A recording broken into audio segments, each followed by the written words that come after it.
नमस्कार.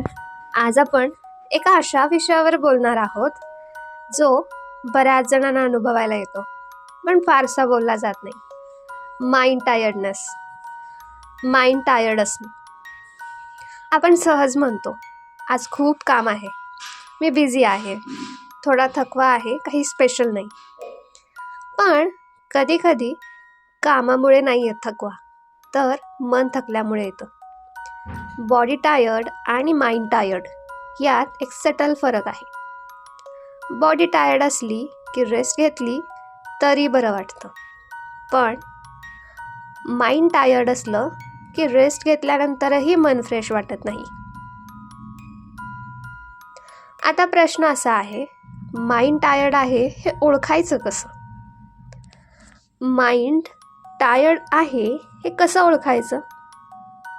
सो पहिला sine, constant over thinking. एकाच गोष्टीचे अनेक विचार रिपीट होत राहतात, मन थांबतच नाही. दुसरं साईन, अननेसेसरी इरिटेशन.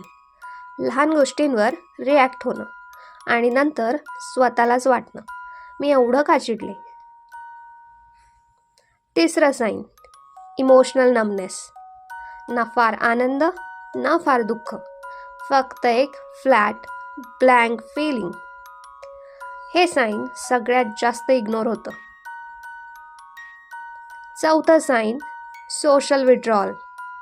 लोकांपासून दूर राहावंसं वाटतं, मेसेजेस पेंडिंग राहतात, कॉल्स टाळले जातात. पाचवं साईन आहे कॉन्स्टंट फटीग.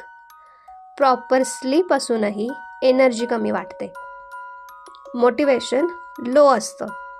हा आळस नाही आहे, हे मेंटल एक्झॉशन आहे. आणखी एक साईन आहे जो फार क्वाइटली येतो, लॉस ऑफ इंटरेस्ट. जे आधी आवडायचं ते आता न्यूट्रल वाटायला लागतं, एक्साइटमेंट कमी होते. हे सगळे साईन्स असल्यावर आपण स्वतःला दोष देतो. हे सगळे अनुभव यायला लागल्यावर आपण स्वतःला दोष देतो. मी वीक आहे, मी हँडल करू शकत नाही, माझ्यातच काहीतरी कमी आहे. पण ट्रूथ वेगळं असतं. माइंड टायर्ड असणं म्हणजे तुमच्यात काही बिघडलंय असं नाही. याचा अर्थ इतकाच, तुम्ही खूप काळ स्वतःकडे दुर्लक्ष केलंय. माइंड टायर्ड असताना फोर्स करून पॉझिटिव्ह राहणं काम करत नाही. त्यावेळी माइंडला मोटिवेशनपेक्षा अंडरस्टँडिंग जास्त लागतं. सो या सिरीजमध्ये आपण इन्स्टंट सोल्युशन्स देत नाही आहे, पण एक अवेअरनेस थॉट मात्र नक्की मिळतोय. जेव्हा माइंड टायर्ड वाटतं तेव्हा स्वतःलाच विचारायचं, मी स्वतःला कुठे सतत पुश करत आहे का? रेस्ट म्हणजे फक्त झोप नाही. कधी रेस्ट म्हणजे बाउंड्रीज, कधी रेस्ट म्हणजे नाही म्हणणं, कधी रेस्ट म्हणजे शांत बसून स्वतःचं मन ऐकणं.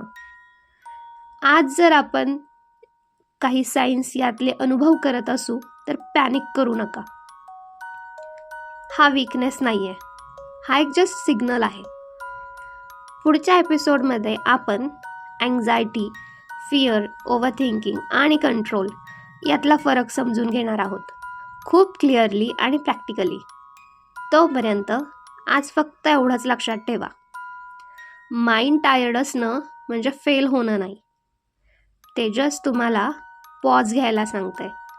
ते पॉज घ्यायची गरज आहे हे सांगतंय. Just understand it. Thank you.